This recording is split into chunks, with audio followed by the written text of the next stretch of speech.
Welcome to the enchanting world of the Never Cross a Witch Bitch podcast. Prepare to be captivated as we embark on a thrilling journey into the realm of spirituality with our remarkable team of a distinctive energy mixture. Leading the way is Mitch Garlington, a gifted gay male witch, touring stage medium, and psychic tarot card reader. With a background in the competitive corporate world and experience as a Cher impersonator, Mitch brings a fresh and unique perspective to our discussions. Next, we have Lucy Locke, a former fundamentalist Christian missionary turned sex shop manager turned professional dog groomer turned psychic medium, trance channeler, and tarot card reader. Her incredible transformation into the spiritual world is truly inspiring. And last but certainly not least, we have Carly Batten, a second-generation practicing pagan, intuitive oracle card reader, and spiritual mother to many. Carly brings a grounded approach and simple understanding to the complexities of spiritual living. Together, we form an unstoppable podcast as we delve into all things spiritual and the journey of life. Our mission is crystal clear: to spread the message that spirit embraces all and that each of us is on a spiritual path, whether we realize it or not. So buckle up and get ready for an exhilarating adventure with the Never Cross a Witch Bitch podcast. Please note that all ideas discussed and presented in this podcast are the personal opinions of the individual podcasters and do not necessarily reflect the views of each other or the viewers. Hi, everyone. Welcome back to our third episode of Never Cross a Witch Bitch podcast. I want to say lots of love and light to you guys from Lucy here, and I want to introduce you back to Mitch. Hello, everybody. Lovely to be back with you all. And Miss Carly. Hello, everybody. Good to see you all. Today's subject, we're just going to put a little bit of a warning out there. It could trigger some. We are going to talk about death and passing over and spiritualism and our thoughts around death, being spiritualists and mediums.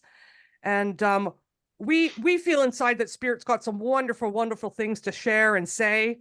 But if you are in the midst of mourning or grief or have a loved one that is passing, I warn you that this could be a triggering episode for you. Okay, so just putting that out there. So let's start. Where do we start? Yeah, where do we start with that subject matter? Because obviously mediumship, it is all about, the essence of spirit, but to sort of really embrace the essence of spirit, we go through that cycle of death, don't we? So, we can't really embrace spirit until we've embraced death, essentially. Isn't it? So I don't know where we start with it or how we start. Sums it up right there, Mitch. Yeah. And there goes the podcast for today. No,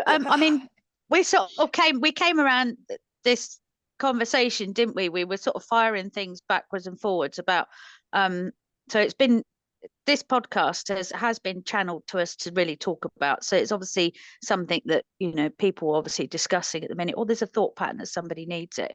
So it's very interesting. I was talking to a lady over the weekend who is palliative care nurse, and as that's quite a when I was talking to her, I'm doing it again now. Every time I have this conversation, I get a little bit because it's a really important job, because you're looking after somebody at the end of life. You're and that also goes to relatives that are looking after people at the end of life. But you're creating a comfortable life for them, but you're also trying to give them that dignity that you possibly can. So I was full admiration for this lady, and I said, the job that you do is amazing. And she actually brought up the conversation. She came all the way from Birmingham with her friends and ended up in Castle Queen Village Hall in the village market. And there's Bardware at the end, doing its bit. And she was like, she said, this is really interesting. People have been talking about, my patients and clients have been talking about crystals. And that's how I said, are you a healer? And she said, no, I'm palliative care. And it seems to be more core for like using crystals or having that peace of mind. And I said to her, it was interesting because you hear about the little girl who sits on the end of the bed when people are coming towards the end of life, the person that's passing will see the little girl or see a child. And she said all the time. And I just interesting. thought, yeah, all the time. When I was caring for a lady who, and sometimes it gets mistaken for being, this is really interesting, because obviously when you get a little bit older or you are ill, you suffer with UTIs. So sometimes it's mistaken for a medical condition of having a water infection, because obviously Yeah, it's an yeah. infection. And they say, I use the quotes very loosely, deliriously, there's a child sat at the end of my bed, or there's a little boy sat at the end of my bed. And the amount of people you talk to with end of life care or have helped people say that person passing has seen a child at the end of the bed and they've spoken to them. And it was a bit, when I said to her, do you get a lot of that? And she said, yeah, all the time. And it really got me thinking about how, people here letting people go, that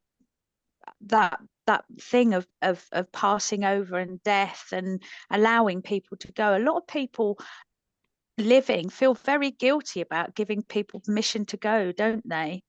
I think it's it, isn't it? It's the permission. It's like they feel so tortured by that. But, to set someone free is the greatest love of all, isn't it, really? I think it's our Definitely. culture too.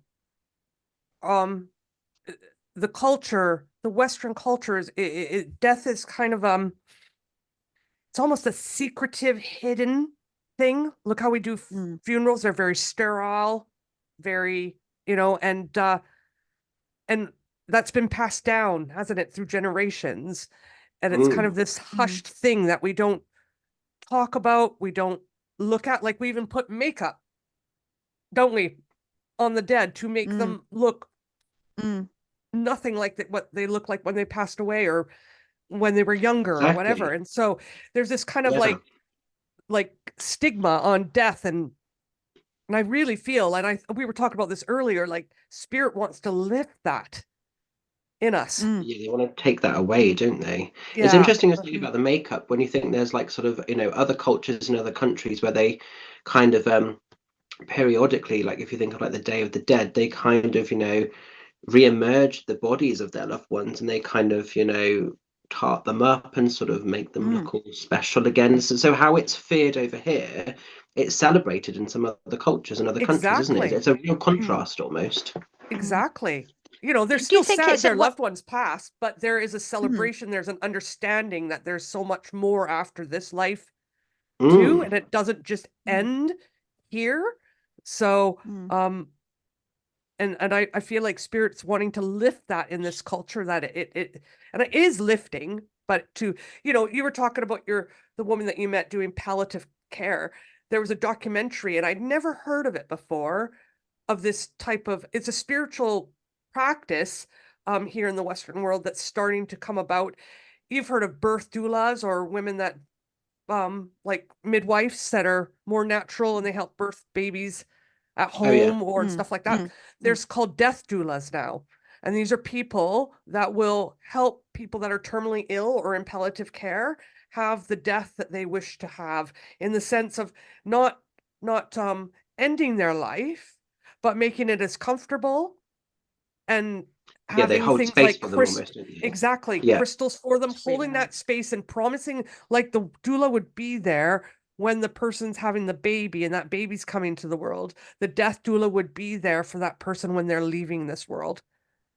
And I thought, wow, what?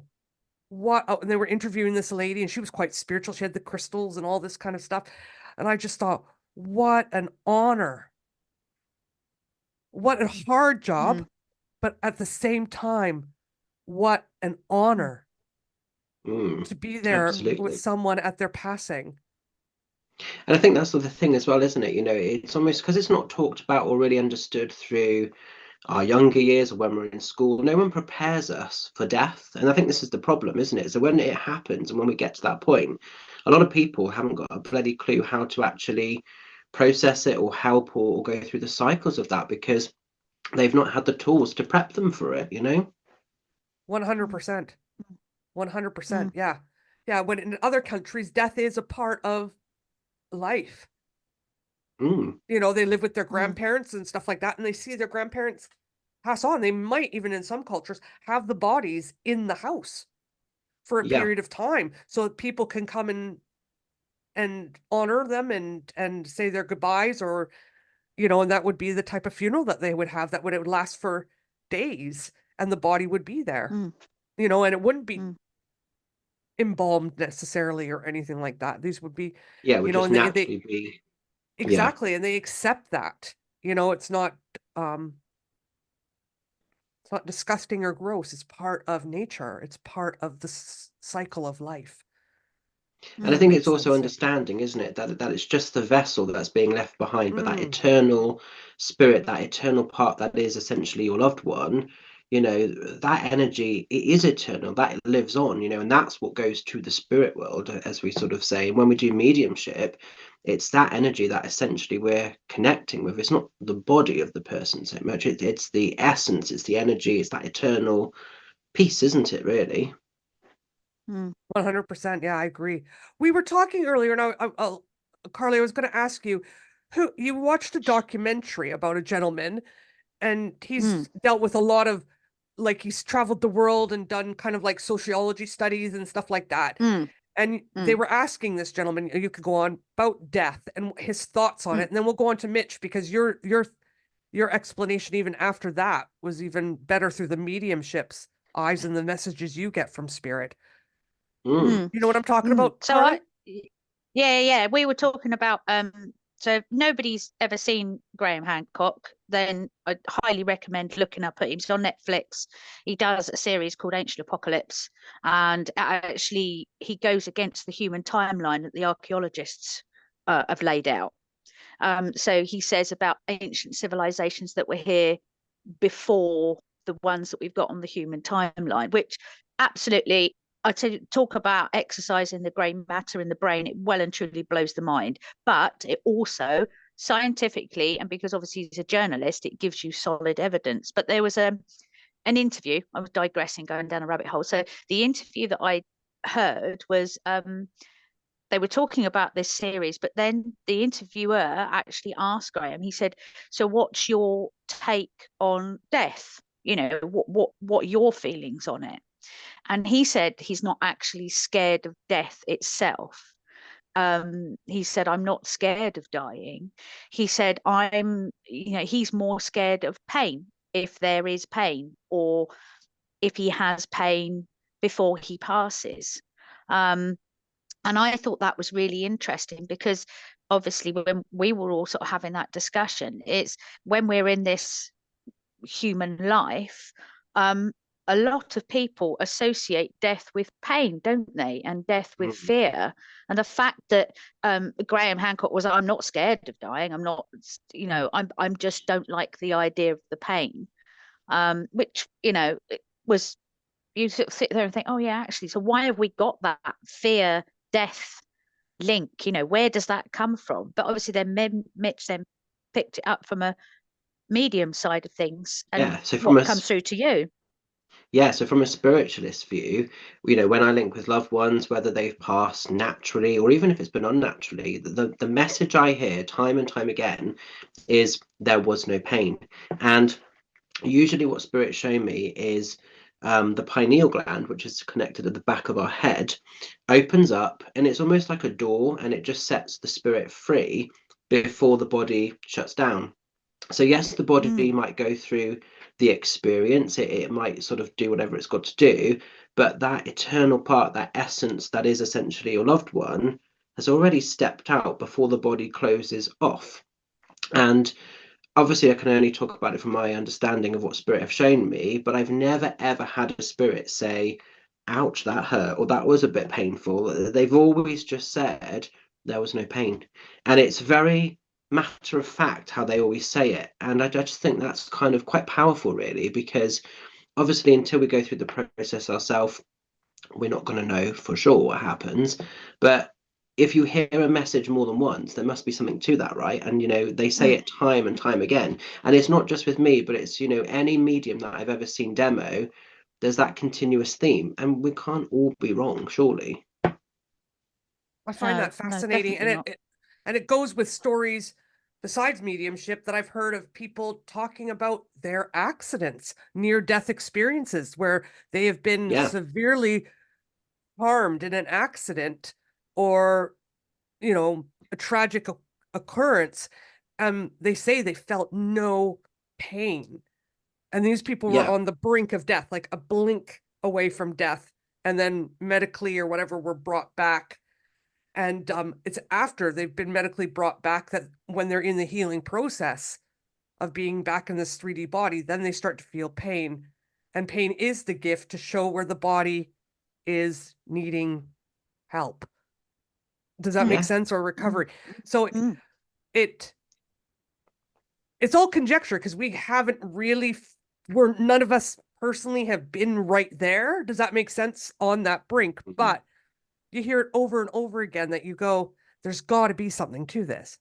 Like spirit world Exactly. through you, Mitch, and other mediums are saying this. And then there's actual people that are physically proven to be in accidents, you know, here in this 3D world that go, yeah, I didn't feel at that moment, not until I came to and the shock wore off, then the pain came. But at that moment where it was like life or death, you know, I didn't feel any pain. And Have any of I you find guys that a had a gift. I was going to say, have any of you guys had an out of body experience at all, or No, No, not me, not personally. no. no? Like Okay, I I've done haven't had. like, I believe like astral projection, but I don't Oh, yeah. feel like maybe in my third eye. Does that make sense? But I don't have the sensation Mm. that I've actually left my physical body. Mm. Oh, That makes okay. No, sense. I just wondered because obviously it's interesting because my mum's had an experience. So when she was a lot younger, she fell off the back of a motorbike and all of her teeth kind of came out because of Oh it. God. And Yeah. yeah, and she was in a real bad stage, and she actually went into like quite a deep coma for quite a number of kind of weeks actually. And she said that she could see everything that was going on. She said she was in this space of just complete peace. There was no pain, there was nothing else, just this overwhelming feeling of peace. And it's like time didn't exist. And then when she kind of came out of the coma, she was brought back, and it was almost like everything she could feel. And it was in a way quite scary because she was quite cross at the time of like, why was I brought back from that Mm. stage of peace? She almost didn't want to Mm. come back in a way, even though obviously it's great that she did. But in that moment, that peace that she felt was so deep, she Mm. just didn't want to Mm. leave that. So it's quite interesting. And you hear that quite often Mm. from people that have been through things of that nature and That is such. Mm. really, really interesting because I had a friend, we were out for an evening. I was out with two of my friends. This was back in 2001 or 2002. They dropped me off at home. And then about an hour later, I got a phone call saying that they had been in a very bad car accident. And so Oh, I was what? first to the hospital to see them. And one was okay, had dislocated her shoulder and stuff, but the other one had a severe brain injury and had to be rushed in to get her skull cap removed. And so she was in a coma for quite some time. And I was privileged enough that her dad, who didn't know me, actually put me on the list to be able to go in the ICU and visit her every Oh, day. And wow. there was only, and so Mm. I did that. And this was back in my Christian days, but I really felt that was actually a really spiritual experience for me visiting her. And Mm. Mm. so she was there and she was quite young. We were only in our early 20s. And we would like, I would in my mind's eye actually see her in this forest, and she couldn't see her way out. And I would talk to her about like looking up and seeing that the trees were there and that she could find her way out. And I could see angels like feet around her. And when she came to, I'm going to tell you two different stories about when she came to, but you know, in the movies when they wake up and like, or in a soap opera, they wake up and they got the bandage on their head and they go, oh, how long have I been out? And they're like 6 months or whatever. And they fall in love with their Mm. doctor. And it's not like that coming out of a coma. It's not an easy, Mm. it's a journey. It's a It is journey. a And journey. Yeah. go, how do people like they might get stuck in one of the parts of the journey. And so but when she fully came out, she said she totally remembered. She actually said back to me about the trees and the angels. Oh, Like wow. she could hear me, Wow. yeah, saying that to her. And But when she was coming out, I don't know if I'm digressing here. This just came to me because it came to me the other day and I was going to bring it up to you guys. One of the parts of her coming out of a coma was she actually was talking in a man's voice. Oh, okay. And she said her name was Bob and that she had died in 1932. And this was before she had ever this was before she ever realized her name, her date of birth, her own essence of who she was. And she was like that for about 40 So I wonder if years. that was like a past life almost that she maybe had gone back into, or was coming back out of to come back into this one. Or if spirit, because she was so open, does that make sense? That something, it wasn't like possession or anything. It wasn't, and it didn't feel bad. It didn't feel, I was worried for her. I didn't want her to be Bob, born in dying in 1932 forever, but I wanted her back, this girl back. But it was very alarming. But the nurses and doctors said that was actually normal, that happens quite a bit. Oh wow, I've never heard of that before. That Bob was real. Like he was a cranky old man in this young girl's body. Talking, and her complete voice had changed. Her complete voice, yeah. Oh wow. Yeah. Wow. Yeah. No, that's really interesting. I'm wondering, I'm wondering if Bob would like, I wonder if he was part of pushing her along to say, you're not stopping here. He could have been a spirit guide. I didn't really talk to him that much. I was more like, because I was in my early 20s and stuff. And and like back in the Christian days, you didn't believe, like that was like, if you.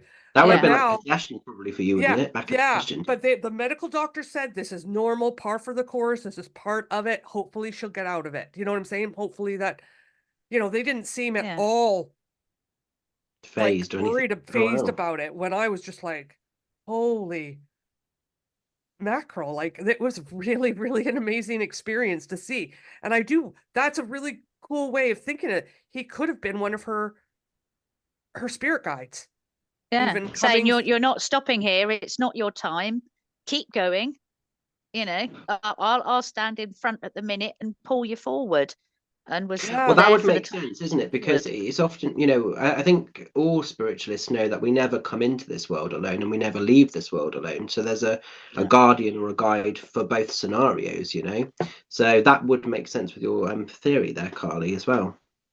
Sorry, I digressed. I know it just came up. Sorry, in my mind. No. I mean, I know. Well, actually, when you were talking, you were saying about your friend, the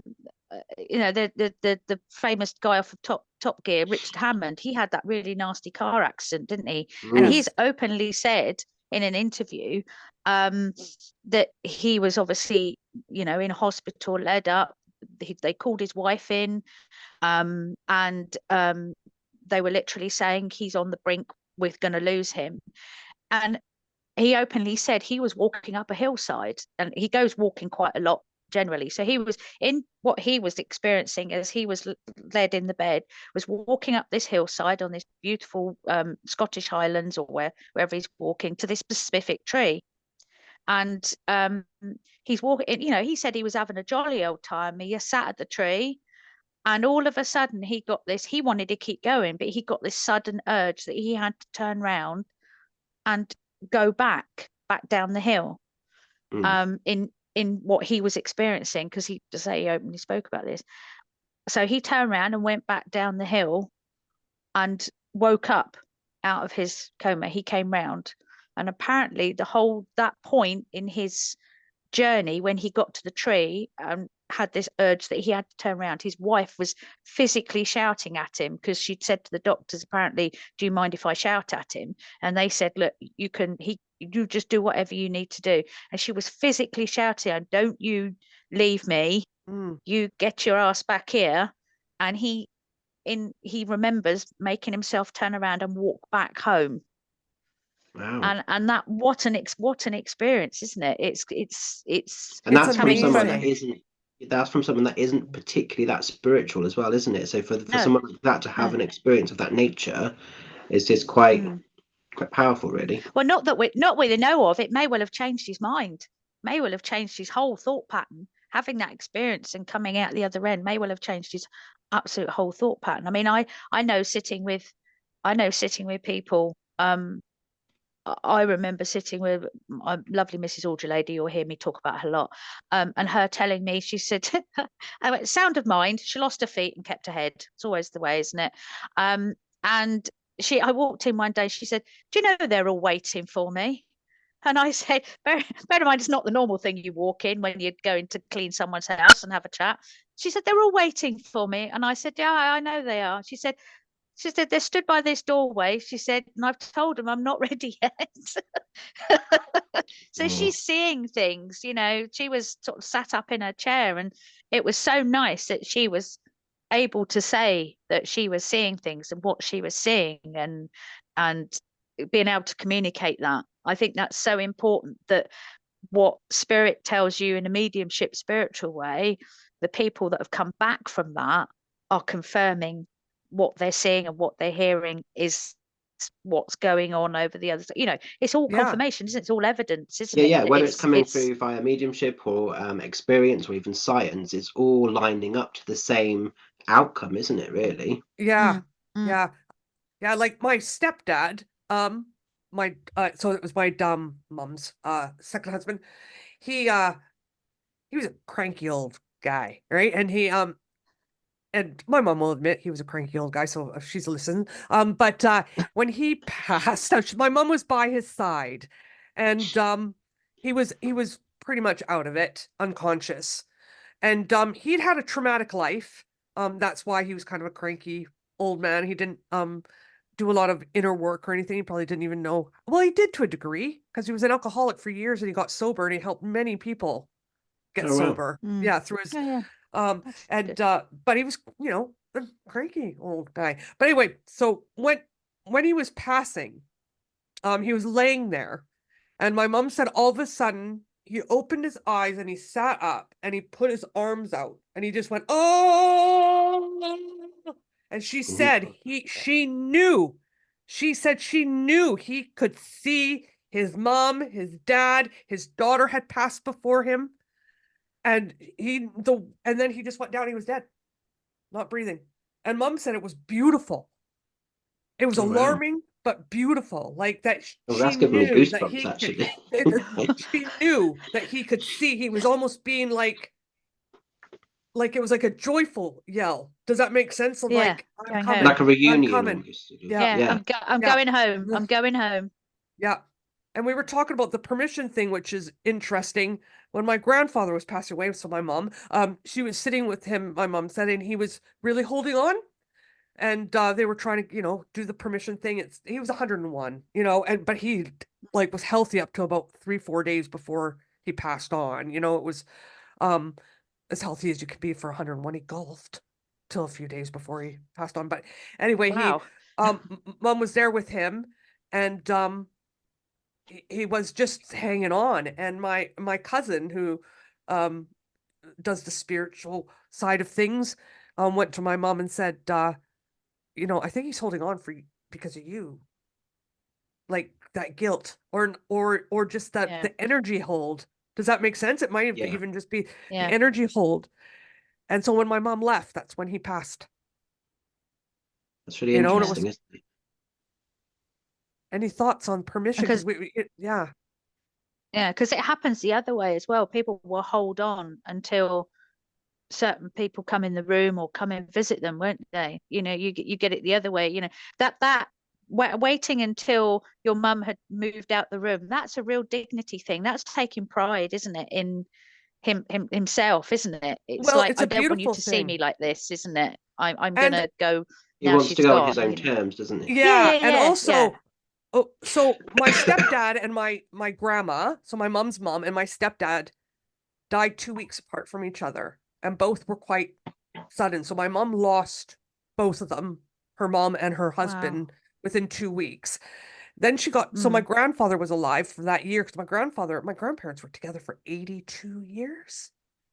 And so my grandfather died a year, almost very close to the date my grandmother died, later. But my mom spent every waking moment with my grandpa, because both of them were in that mourning Does that make sense of Mm. she losing her mother and her husband, and him losing his wife and his partner Mm. of all those years? And there's it was almost like that too, like we've got to, I don't want to separate from you. And then when she took the step back, he was like, okay, I can go. If that Yeah. It's makes interesting, isn't it, with sense. this permission business, how it happens in Mm. so many different ways and rhythms depending on the personal sort of setup. It is Mm. it's It's interesting, and I beautiful think though, isn't it? It shows how intimate spirit is, because yeah, it doesn't have to be defined. Your own story is your story and with I your think it loved also ones. Yeah. yeah, and I think it also confirms that we do have a level of control of when we choose to go, whether we're Hmm. consciously aware of it or not. I think there is something to that a little bit, you know. Mm. Mm. And I think also, as sort of something that popped up as we're talking, I think also us living as we are, if we're sat with someone who is on the cusp of passing over, I also think we shouldn't feel guilty as people, as human beings, or as humans, whether you're spiritually inclined or not. You shouldn't feel guilty to give them permission, if because I think sometimes the person passing needs that. And I Oh, Mm. think totally. I'm Yeah. getting the feeling that we hold back a little bit because we don't. It's very, and this is going to sound, and I apologize if it upsets people, but we are, as humans, we are very selfish, and we I do it think with that's our a natural pets. selfishness. So I agree with you, Yeah, Carly. I it think is. that's just Mm. an Yeah, innate. Yeah. absolutely. So Yeah. yeah, so it's something that we have as a human trait, unfortunately. And we, if there's that, I want the person to go, but I don't want to go because I've got to deal with grief. I've got to deal with everything that's going on, and I don't want you to go. I think sometimes in that situation, we have to turn it round to that person who is passing. We have to give over and say, I give you permission, you can go. It's okay. We'll be all right. We'll be, the family will be okay. We'll be strong. You can look at us from the other side, but we'll be okay. You can leave. It's fine. And I think us, anybody on this side of life, as human beings holding that person's hand who's passing, should not be scared about giving that permission or saying it's all right, we're going to be okay. um I think it's, like you say, it's a real honourable thing to be able to let that person go. But I think we shouldn't be, as human beings here, we shouldn't be scared to say it. If you've got And that also, feeling, it's go on, yeah. Oh, I was just I going to said, say, like, also, it's really important, I think, for us. You know, we have to be able to grieve and heal. And sometimes, like you say, it's so selfish if we are holding the person or preventing the person from kind of crossing over because we're fearful to go through the grieving ourselves. And I think it's also mm, important to say it doesn't, something spirits say to me quite a lot to my clients. It doesn't matter how spiritually woke a person is, we all are meant to have the human experience of grief. So Mm. yes, it's torturous, it can be quite painful, but it's part of why we ascended to come back to feel that in some way. mm, Do you know what I mean? 100%. We feel mm, it with pets, like mm, let's like I'm not even going to say, like, for instance, my dog passed away a few years ago, and it was one of those passing aways where I had to make the decision Right. to let her go. But the night before, she had a tumble, and she looked me in the eyes, and I always said this to her. She'll let me know when she wants to go, like even when I had her when she was young. Mm. And she looked at me, and I knew she was saying, "It's it's time for yeah, me to leave this life." mm, Does that make sense? I've done my, mm, and mm, you, mm. bitch, brought her through about a year Did or I? 2 years Oh, later, the first time I met her, and it was the most wonderful thing because I had guilt towards her, and that's a lot of it too. Is that sometimes we hold guilt in our mourning and our grief because we feel like Mm, we haven't done things the way they should have been done, or we could have done better. And I want to go back onto something Carly mm, said last week that was just really mind-blowing to me. Is that this is our first experience here. Well, yeah. not our mm, first experience if you believe in reincarnation, which I believe in, but in this mm. personality of Carly, Lucy, This, Mitch, this body, this this bit. incarnation, without any memory. This is our first time here. And we are not going to do everything perfect. We I've been don't quoting know the that rule, a but lot, actually. sorry? I've been quoting this quite a bit since Carly said it, because it really did resonate deep with me as well. Well, that's thanks to Jazzy, bless her. So if she hadn't listened, isn't it amazing how things are fed? So Yeah. things are fed on, universe working again.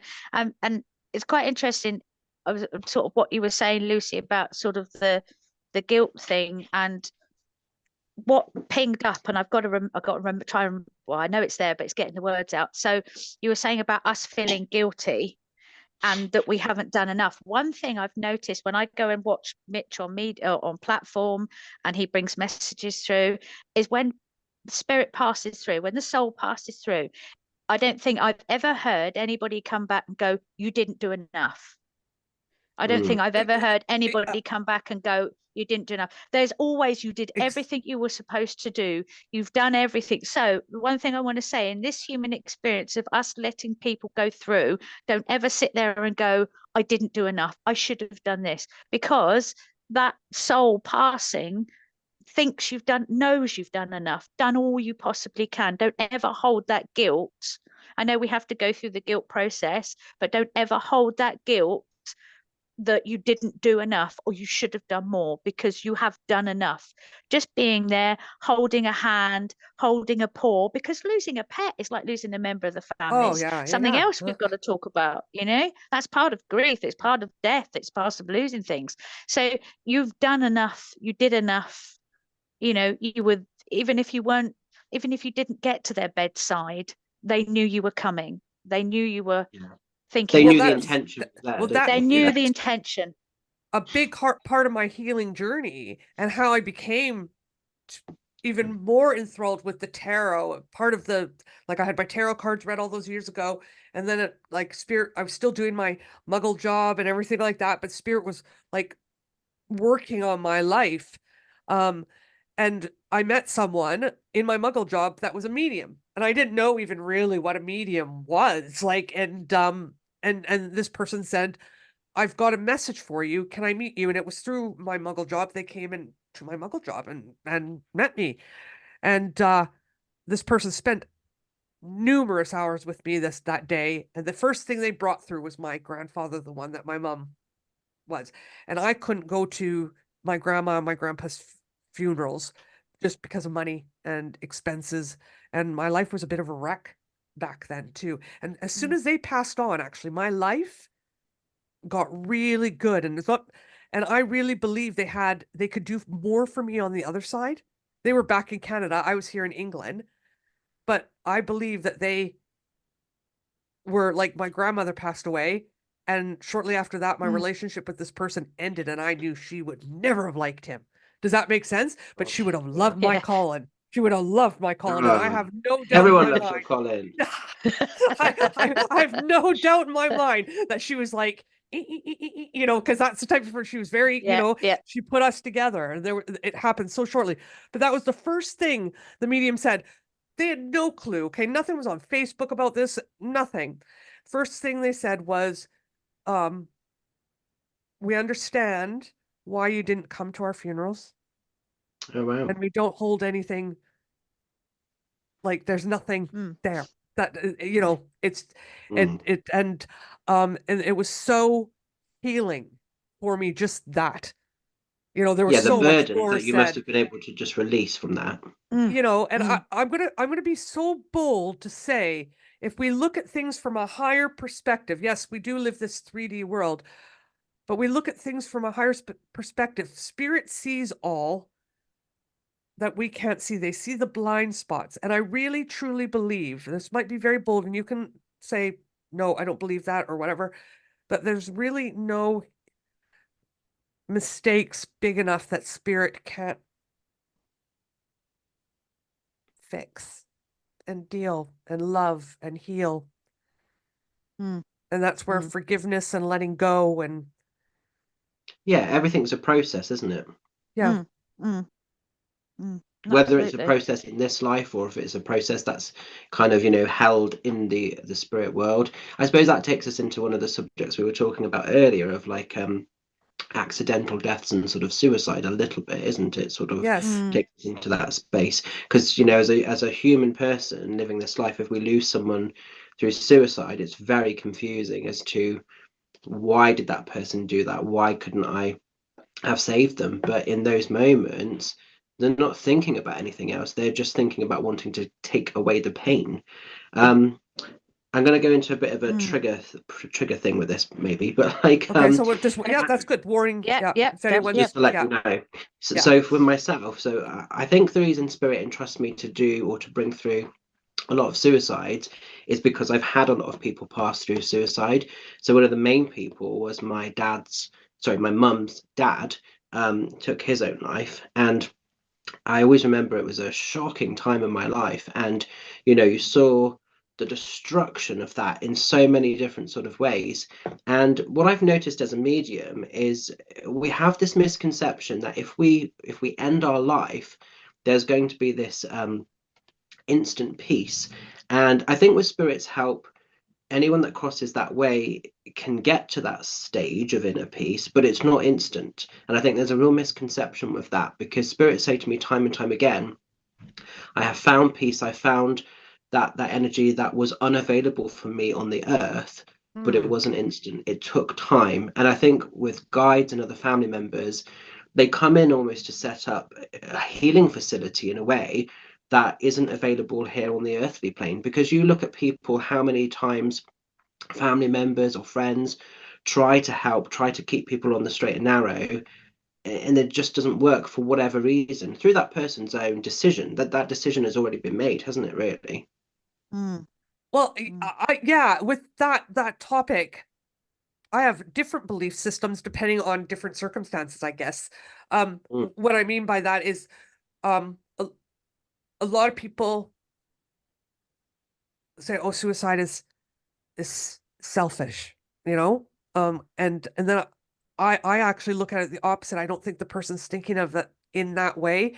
I think that they almost think that they're no good to anyone and that they're doing people a favor in that moment. They believe the lie that They're they are doing them. desperate. They're Yeah, they're really desperate. yeah, Yeah. you've got to be in a frame of mind that's just really, well, I have in my life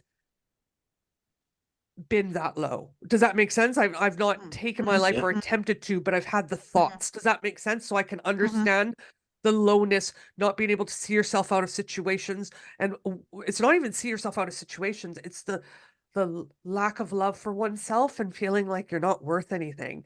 And that can also be Yeah. physical through depression and dopamine in the brain and all kinds of stuff going on. So it's a mixture, a perfect storm in a way of things. I agree with you. I think they feel released from the body initially. Does that make sense? So it's like a tightly fitted shoe that you just get.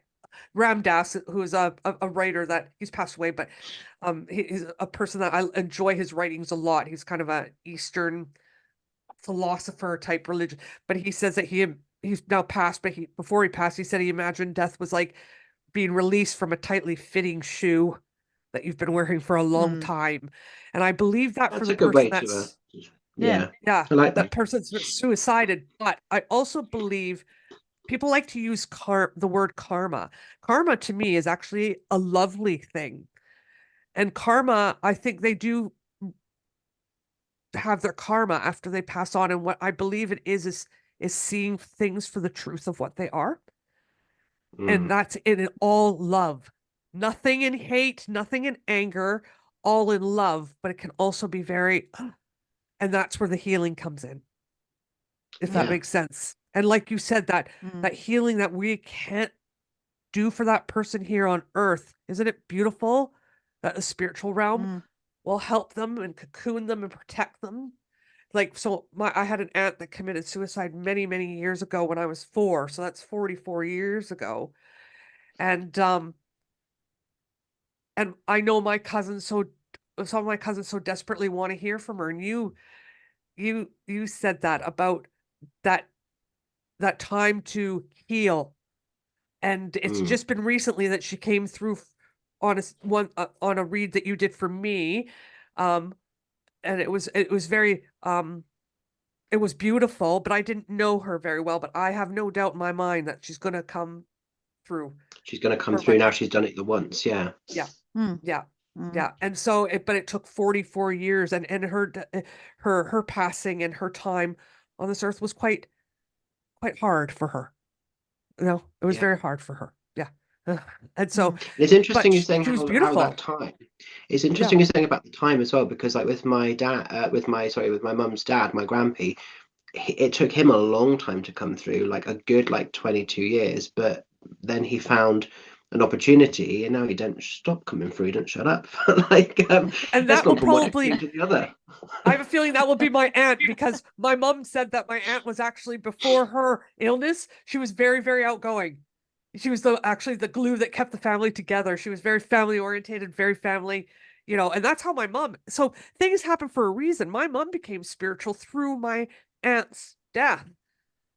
It's interesting, She isn't it? So saw, she almost yeah, had she her saw, own enlightened moment. yeah, Yeah. she saw.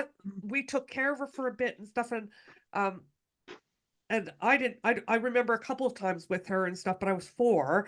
But yeah, my mom said that she saw this wonderful woman suffer, that she thought there's got to be some sort of spiritual answer to the, and it took my Yeah. mom on her own journey, and it was my mom's sister-in-law. It wasn't even, it was my dad's sister. But yeah, I think everything has a purpose, and that's hard for people to hear. And I know that's been hard for me to hear in my life at times that have been very dark and low. Yeah. But there is a purpose, and everything. I really believe, I really hold firmly that spirit is so much bigger and broader than us, and we're all part of that collective. But there's so much amazing things that can happen, and it might not happen the way that we think it should happen, but if we look at it from that higher perspective with that open heart, so much healing can happen. I'm sorry, I'm going off on a little bit, but yeah, it's a real sensitive subject, isn't it? It's a big one. It's like when you guys were talking about you've never you've never gone into the depths of suicide. Well, I have actually tried to kind of end my life. And when I was quite young, I was about, I don't know, 14 or 15, and there used to be a train bridge, kind of down the next sort of street. And I just remember one time it'd be a rough day at school, I'd had crap at home, and I just thought, I've had enough, I don't want to be in this world anymore. And I was very determined in my mind, I'm done, that's it. So I walked onto this train track, or this train bridge, sorry, and I kind of got over the other side, and I was just sort of hovering, and I was just holding myself there. And I thought, I'm just waiting for the train, and as soon as the train comes, I'm going to stand and jump. And the train was coming, and it's really weird. It was a really quite a miserable kind of gloomy day, and it's probably about 4 o'clock in the afternoon, and this train was coming, and I was getting ready to just literally jump, and then this massive shaft of light just came down, and the train kind of went obviously under the bridge. I was just holding on, and I thought, that's it, I'm in heaven. And then the train passed, and I was just immersed in this light, and I was still holding on the bridge, and I was like, oh, I'm still here, sort of thing. But I had this whole switch, this whole sense of like, I need to still be in this world. I didn't know how, I didn't know why, but I just felt like I still have purpose. So when you're saying about purpose, it's almost like, whether it be the spirit world, God, whatever you want to define it as, I had a bit of a slap around my chops, and it was just really weird. It was the most surreal experience, because I was literally ready to just let go, but something stopped me from doing that. But with that came a whole I've new heard many mindset. stories, like not like that, but yeah, many stories of people that were in the depths of it, and something stopped it. Does that make sense? Like the gun misfired, or that kind of thing, and then they've like kind of came to of like, what am I doing? Or it doesn't mean everything's healed like that, but there's this light bulb moment where you start the healing It's the light journey. bulb moment. Yeah, 100%. And it was just this new perspective. And from that moment on, I'm not saying life was easy, but things changed for the better. And that's really when I started to really be at peace with me on all levels, as a gay man with a high pitched voice and everything else. And life just didn't feel like it was so aggressive, I suppose. Mm, mm. That purpose, that That's light of purpose came in your heart. And that's what I believe everyone needs, is that light of purpose. And I think suicide happens when that light is snuffed, be it through mental health issues, trauma, all of it intertwined, illness, all Mm, kinds of stuff. mm, Um, Yeah. it gets snuffed, the purpose, and but I firmly believe, and some people might be upset about this, but that person is still that essence, that spirit, their energy, is still so loved, so cared for. Does that make sense? Has a purpose, and Yeah. mm, they are like mm. they can spirit can do so much from the other side too. So like my grandfather's, it wasn't suicide, but the one that passed away at 101, holy crow, Mm. like you said, he's the if a medium's talking to me, he's the first one in, you know what I'm saying? And he's just like da, da, da, da, and the other ones come in, but he's just there, and he just wants to constantly show me over and over again how much I matter, how much I'm Yeah. loved by him and by spirit world. Does that make sense? And so, because that's what I've struggled with my whole life. And it's like, from the other side, he's just able to do so much more for me than what he could do in the 3D body here on earth. I couldn't accept he loved me very much, but I had a hard time accepting that love in the 3D form. Does that make sense? And with him on Yeah. Yeah. spirit, it's almost like I can bask in it a little bit. It's hard to explain, but yeah, it's It's quite. Oh, sorry. go for it, Carly. Go It's for it. quite. Oh, I was going to say it's quite interesting. Obviously hearing Mitch's story. Yeah. And saying about it made me think actually. We're talking about obviously the suicide side of things. I actually knew of somebody who she was in her sort of middle to sort of early 80s. She was a nurse in her life. Very strong Scottish lady, stubborn as ever you could possibly be. And I wasn't very close with her, but I knew of her. She lived locally, and she actually took her own life, but in such a controlled way. It was admirable. She went to the doctors. She'd obviously had a diagnosis of an illness, which she was obviously very aware of, being a nurse. And she had a fish dinner the night before, and she'd written notes to people, and she went home with a bottle of wine. And because her curtains weren't open by a certain time the next day, she knew somebody would come in. And she had these letters to everybody. It was so controlled, but it's because she didn't want to become, the illness that she had would have made her progressively, her quality of life would have diminished, and she would have made progressively become a burden on people. And she didn't want to be a burden. She wanted to go out in a Scottish fashion, and this Her is own how this is. terms. Yeah. I'm in control of this. This is how I'm going to go out. And I if I could go and shake a hand and say, well done you, I have full admiration for her, because she took control. But a lot of people probably agree with me, and I'm really sorry if it's a massive trigger warning. But there's the other side of the suicide. There's that's taking control of, I don't want to be a burden. I'm not going to be a burden. I'm going to go out while I've still got my marbles and my movability, and I've got a good thing of life. And yeah, it just made me think when Mitch was sort of talking about, I thought there's also another side of it as well, isn't there? Having that Yeah. Well, yeah, control. when you're older like that like assisted suicide, touchy subject. Personally, Absolutely. I 100% agree with it. Like if they, some countries you have to go and see a counselor and talk to them and show that you're in your right frame of mind, you understand what you're doing, but you have all your family and your friends and it can be a beautiful Mm. goodbye. Do you know what I'm saying? It could be Mm. perfect in a lot of Mm. ways. With me, my suicidal ideations and stuff were like Mitch when I was like 14, 15, that pubescent stage, the first time of Mm. feeling Mm. certain emotions and not being able to understand totally what they were or that they Yeah. are emotions. And like when your emotions are so strong when you're young. And that's how I know my inner child from Lucy is when I feel a really strong emotion. I'm like, oh, that's my inner child talking, because that's how they feel emotions. And it's hard to see your way out. And it's hard to realize, like I remember my mom sitting at the end of my bed when I was younger and saying, when you're older, none of this is going to really matter. Things will get better, that kind of thing. But when you're 14, 15, 13, 12, 17, 18, it The doesn't world's feel going to that end, way. isn't it? Yeah, it No. feels Yeah, it's like loud, isn't it? It's loud in your head Yeah, at that it emotions is. feel Yeah. like death. And that's one counselor said Yeah. that to me.